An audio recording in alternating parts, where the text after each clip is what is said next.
পদগুলোকে অতি সত্বর আমাদের নিয়োগ দেওয়া হোক। যারা পাস করেছে এবং কোয়ালিফাইড, ভালো নম্বর পেয়ে কোয়ালিফাইড, তাদেরকে এসটিজিটি কোয়ালিফাইড 2025-26 যেটা পরীক্ষা হয়েছে ওটা পূরণ করার জন্য আমরা সবাই আবেদন রাখছি মুখ্যমন্ত্রী মহোদয়ের কাছে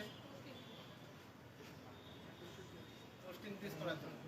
এবং গতকালকে আরেকটা ঘটনা যেটা আমি একটু বলতে চাই, যে ম্যাথামেটিক্স অনার্সে দুজন ছাত্র 134 পেয়েছে, 132 পেয়েছে। প্রথমে একটা লিস্ট দেওয়া হয়েছিল যেখানে মেরিট লিস্টে ছিল, কিন্তু রিজার্ভেশনের কারণে ওরা ছিটকে গেল।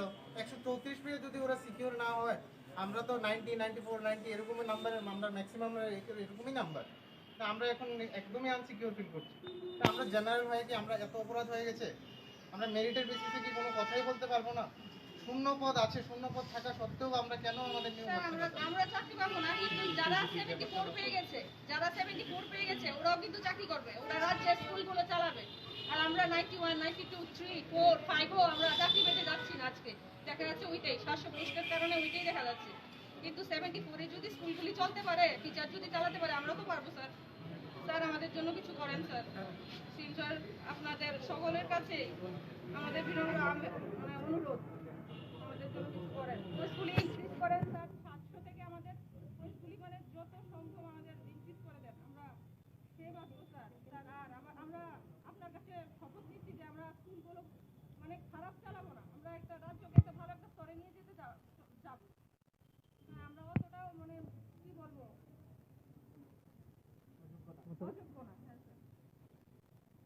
আপনাদের সবাইকে ধন্যবাদ জানাতে চাই। আপনারা আমাদের সহায়তা করেছেন, আপনাদের পাশে এসেছেন।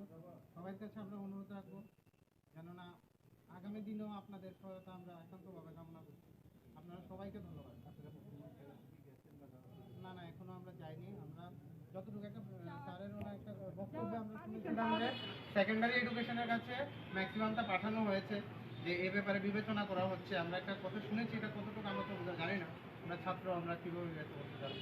আমরা যতটুকু শুনেছি যে দপ্তরের কাছে পাঠানো হয়েছে এই ব্যাপারে বিবেচনা করার জন্য। তো ওই ব্যাপারে আমাদের কি আবেদন, আমরা নিজের মুখেই বলেছে। কালকে যখন আমাদের পিজিটি স্টুডেন্ট মানে টিচারগুলোকে অফার দেওয়া হচ্ছিল, তখন মুখ্যমন্ত্রী স্যার নিজেই বলেছিলেন যে মানে আমরা দিয়ে দিয়েছি টিআরবিটির কাছে সবকিছু। হ্যাঁ, মানে আমাদের হায়ার এডুকেশনে আমাদের যত বেশি সত্তর চাকরি দেওয়ার জন্য হায়ার এডুকেশনের কাছে পাঠানো হয়েছে এই কথাটা। এর মানে আমাদের হায়ার এডুকেশনের কাছে আসতে হলো, এই জন্য আজকে আবার আসতে হলো ওই কথাটা শোনার পরেই স্যার।